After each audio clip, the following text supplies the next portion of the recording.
যাচ্ছি না।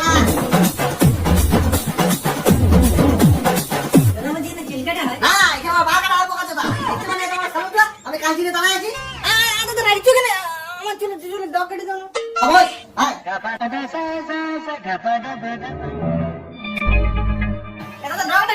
আরে তুই চুপচাপ বসলো, তারা নেতা বলে থেকে এক্সপিরিয়েন্স। আমার চুলটা কেটে দিব না। আরে, চুলটা পড়ি না। লে, হাম্পা বেরে ঘর নিয়ে যা।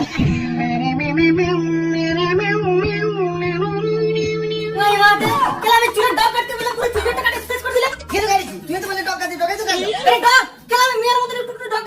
ও তো মিয়ার মতন ডগ কাটি তুই পালা চলে যা। এই গাড়ি মারা পাইছু। ভাই তোকে ভালো মতো বলছি, তুই এখানে চেঁচাই না, তুই পাল্লা চলে যা মিয়া যা, ওকে চুল কাটবি যা।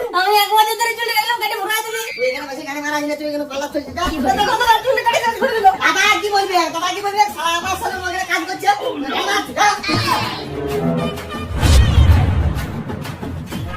আমি তোমাকে বলি তোমার নুরজাদা চুল কাটতে জানে না, তোমার মানে তোমার আমার তো তুই শালা দেখে তুই খুঁটটুয়া এমন উপর থেকে নিচ থেকে